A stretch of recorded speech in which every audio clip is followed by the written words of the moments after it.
नमस्कार मंडळी. तर मी निघालोय दुकानात जाण्यासाठी. इथे रोडची जोरदार कामं चालू आहेत, त्याच्यामुळे रोजची ट्रॅफिक होते.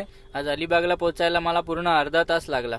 शॉपमध्ये पोचलो तर नवीन स्टॉक आला होता. सर्व स्टॉक आम्ही चेक वगैरे करून घेतला.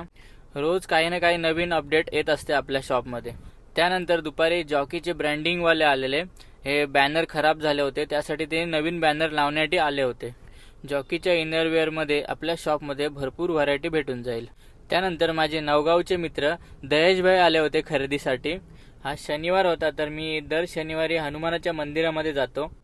सर्व संकटांवर मात करण्याची शक्ती मला हनुमानाच्या आशीर्वादानेच भेटते. मारुतीरायाचं दर्शन वगैरे घेऊन मी जरा हिराकोटला आलो होतो. आज दिवसभर शॉपमध्येच होतो, तर खूप कंटाळा आला होता, म्हणून जरा इथे वॉक करायला येतो मी कधी कधी. 8 दिवस झाले जिमला पण जायला वेळ मिळत नाही आहे, त्याच्यामुळे इथे येऊन जरा छान वाटतं, थोडी एक्सरसाइज पण होते. त्यानंतर संध्याकाळी दुकानात भरपूर कस्टमर होते. आज दुकानात भुते गावचे माझे मित्र निखिल म्हात्रे आणि रोशन म्हात्रे आले होते खरेदीसाठी. रात्रीचे 10 वाजले तरी आज कस्टमर होते, त्याच्यामुळं मला घरी जायला खूप उशीर होणार होता आज.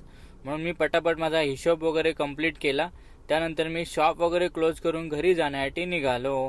जर तुम्हाला आपले ब्लॉग आवडत असतील तर आपल्या पेजला प्लीज फॉलो करा. तर मित्रांनो, भेटू उद्याच्या ब्लॉगमध्ये. धन्यवाद.